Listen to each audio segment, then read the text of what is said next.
Bismillahirrahmanirrahim. Allahumma alhamdulillah wa syukrulak ma damatin na'ma'ulak. Adzambuli wal afulak hamdan thayyiban yuafi na'ma wa yukafi mazidah. Wa salatan wa salaman da'imaini mutalazimaini ala habibinal mustafa wa imaminal mujtaba ka'batu qussadina wa mablagu ilmina huwa nabiyuna Muhammad sallallahu alaihi wasallam. Assalamualaikum warahmatullahi wabarakatuh. Pada kesempatan ini kita akan memulai sebuah kajian yang baru, kajian Turos atau kajian kitab kuning. Kita mulai dari kitab yang mudah dipahami, kitab yang relatif mudah untuk pemula, yaitu kitab Ayyuhal Walad yang ditulis oleh Imam Al-Ghazali. Salah satu tujuan pengajian ini kita adakan adalah untuk mengembangkan kemampuan literasi kita dalam membaca turos-turos Islam secara langsung, bukan dari terjemahan. Karena kenapa? Karena tentunya ada jarak antara makna dan pemahaman kita, antara makna atau ilmu yang disampaikan oleh mu'allif atau seorang penulis atau seorang ulama melalui bukunya yang sampai kepada kita secara langsung dari bahasa asli yang ia tulis, dan yang sampai kepada kita secara tidak langsung melalui kata-kata para penerjemah. Oke, kita langsung masuk kepada pembahasan kita, yaitu kitab Ayyuhal Walad. Dan kalau diterjemahkan itu bermakna wahai anakku. Kitab ini ditulis oleh Imam Al-Ghazali. Tentu siapa yang tidak kenal dengan nama Imam Al-Ghazali? Al-Ghazali seorang ulama masyhur yang sangat ternama, terutama dengan magnum opusnya, dengan karya yang sangat monumental, yaitu kitab Ihya Ulumuddin. Oke, di sini kita awali dengan memperkenalkan atau berkenalan dengan mu'allif atau dengan pengarang kitab Ayyuhal Walad ini, yaitu Imam Al-Ghazali. Akan kami sampaikan riwayat hidup Al-Ghazali secara singkat.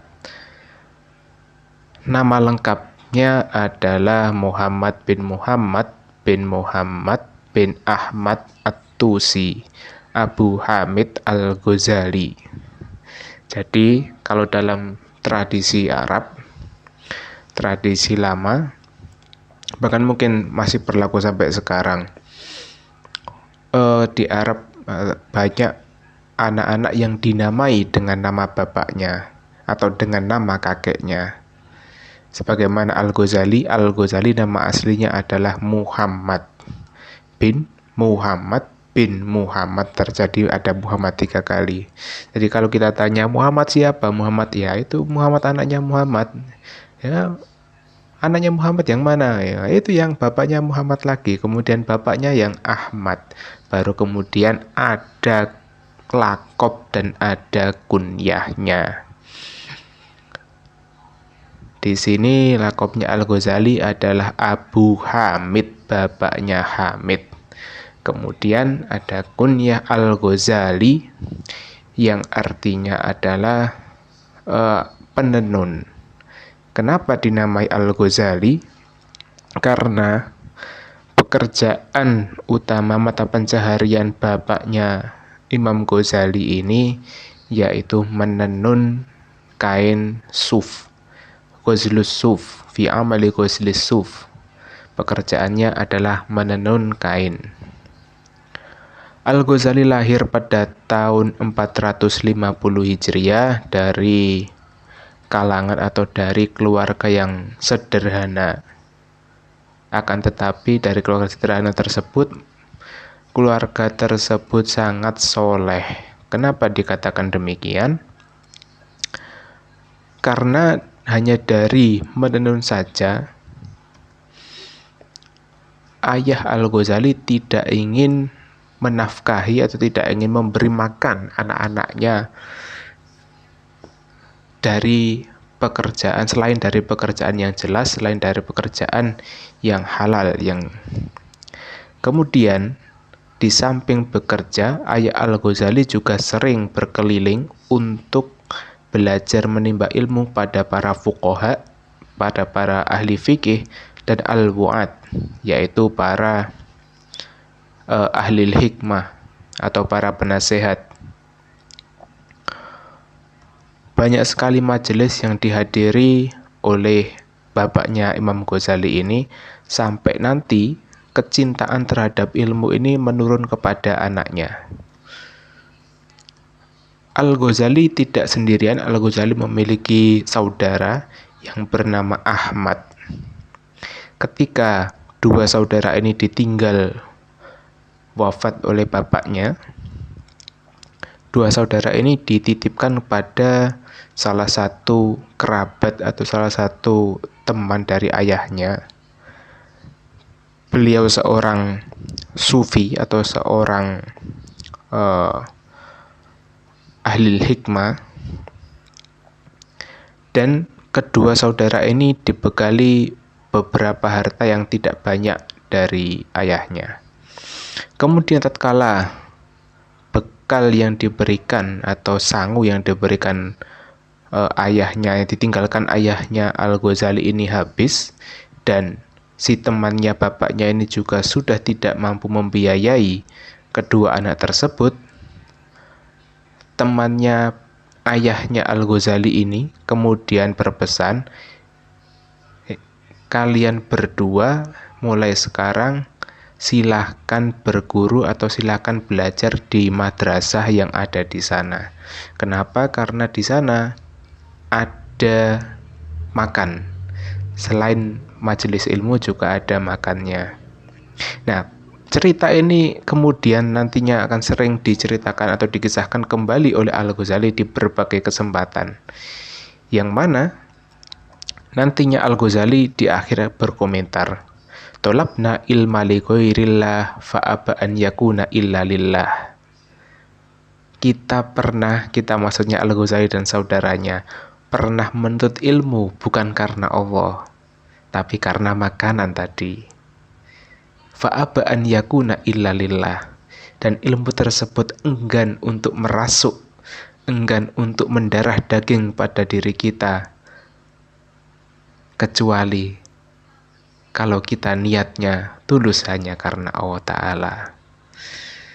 Oke, ini cukup menohok, cukup menyindir kita. Kita bukan hanya menuntut ilmu, bahkan banyak pekerjaan yang kita lakukan seringkali karena pamrih-pamrih tertentu.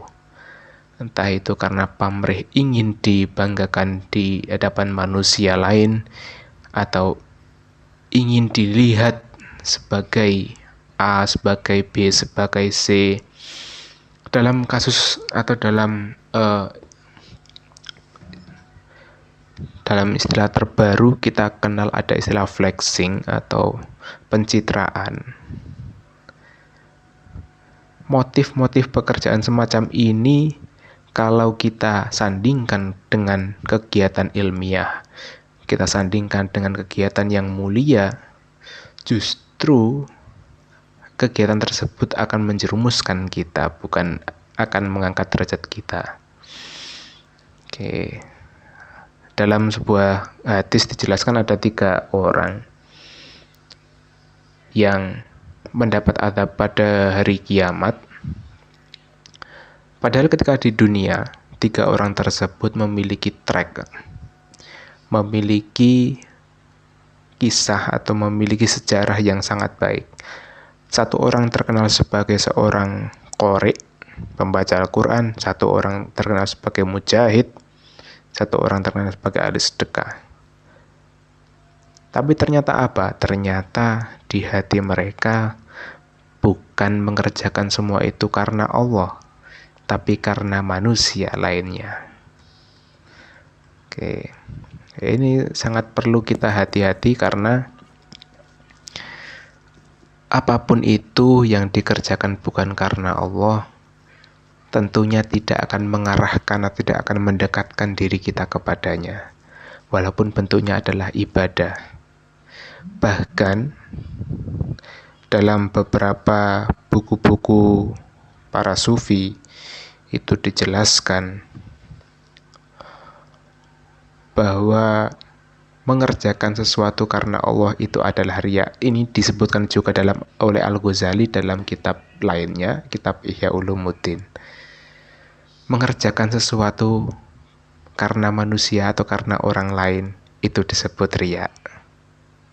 Akan tetapi meninggalkan sesuatu, meninggalkan sebuah pekerjaan karena ingin bersembunyi atau karena tidak ingin dilihat orang lain, itu disebut kafir kecil.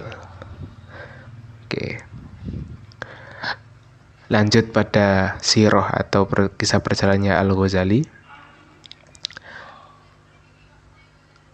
Beranjak dewasa, Al-Ghazali kemudian belajar ke daerah Jurjan. Beliau di sana belajar pada banyak ulama, banyak tokoh-tokoh di berbagai bidang ilmu. Kisah yang terkenal ketika fase ini yaitu ketika Al-Ghazali bertemu segerombolan pencuri atau segerombolan bandit. Al-Ghazali dihadang oleh para bandit, serahkan semua yang kalian miliki. Kemudian Al-Ghazali protes, silahkan ambil apapun yang aku miliki, tapi jangan ambil barang-barang yang aku simpan dalam peti itu. Kemudian si bosnya atau si penguasa bandit ini bertanya kepada Al-Ghazali, memang apa yang ada dalamnya? Apa yang dalam peti itu? Al-Ghazali menjawab, yang ada dalam peti itu adalah kitab-kitabku. Itu adalah buku-buku yang berharga bagiku. Dan tentunya aku beranggapan bahwasanya itu tidak terlalu berharga bagimu. Ambil saja semua hartaku dan tinggalkan kitab-kitabku itu. Kemudian si bandit tertawa terbahak-bahak. Bagaimana bisa kamu menganggap dirimu, kamu mengaku-ngaku sebagai seorang alim, sebagai seorang yang pinter, sebagai ulama, tapi ketika bukumu kita ambil, ketika kitabmu kita ambil, kamu seperti orang yang tidak tahu apa-apa. Di sini Al-Ghazali memberikan pelajaran bahwasanya untuk mendapatkan sebuah hikmah, sebuah nasihat, sebuah pelajaran, tidak mesti kita datang pada ulama, tidak mesti datang pada seorang guru. Guru itu bisa siapa saja. Guru bisa dari orang yang kita temui di jalan. Guru bisa dari orang yang tidak kita kenal sama sekali, bahkan guru atau pembelajaran atau hikmah bisa datang dari musuh-musuh yang kita benci. Oleh karena itu, Kanjeng Nabi dawuh bahwasanya hikmah adalah harta karun bagi orang muslim yang tercecer di mana-mana, yang berserakan. Jadi tidak mesti hikmah itu datang dari masjid. Hikmah itu datang dari sekolahan, dari bangku pembelajaran. Tidak mesti. Berapa banyak hikmah yang datang dari orang-orang yang justru belum pernah menyentuh masjid. Oke, cerita tentang hikmah-hikmah seperti itu akan kita bacakan, akan kita bawakan sembari berjalannya pengajian ini di kesempatan lainnya. Oke, Al-Ghazali kemudian musafir atau melanjutkan perjalanan hidupnya di kota Nisabur. Di sana beliau berguru pada seorang imam besar dalam mazhab Syafi'i, yaitu Imam Juwaini atau biasa disebut dengan Imamul Haramain. Di sini Al-Ghazali belajar banyak sekali disiplin ilmu, salah satunya adalah fikih. Dan pada periode ini Al-Ghazali menulis karyanya dalam ilmu fikih, kitab Al-Wajiz, Al-Basit, dan Al-Wasit. Ini trilogi fikih Al-Ghazali yang ditulis dalam mazhab Imam Syafi'i. Dan dalam periode ini pula Al-Ghazali mendapatkan sebuah kemuliaan. Beliau mendapatkan kesempatan untuk mengajar di salah satu madrasah yang dimiliki oleh penguasa saat itu, Nizamul Mulk, yang namanya madrasahnya adalah Madrasah Nizamiyah. Al-Ghazali sudah mendapatkan kemapanan dengan ilmunya. Namun, apa yang terjadi? Ketika waktu berjalan, Al-Ghazali justru merasakan keresahan.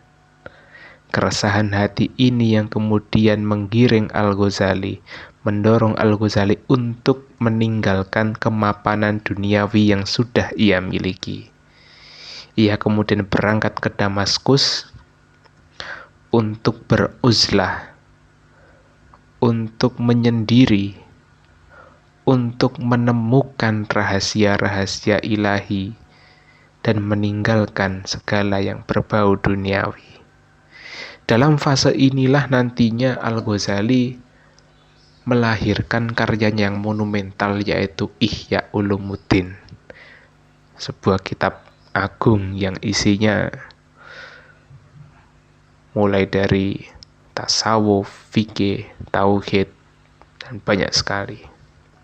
Di periode kehidupan Al-Ghazali berikutnya, Al-Ghazali sudah tidak lagi berhubungan erat dengan para penguasa.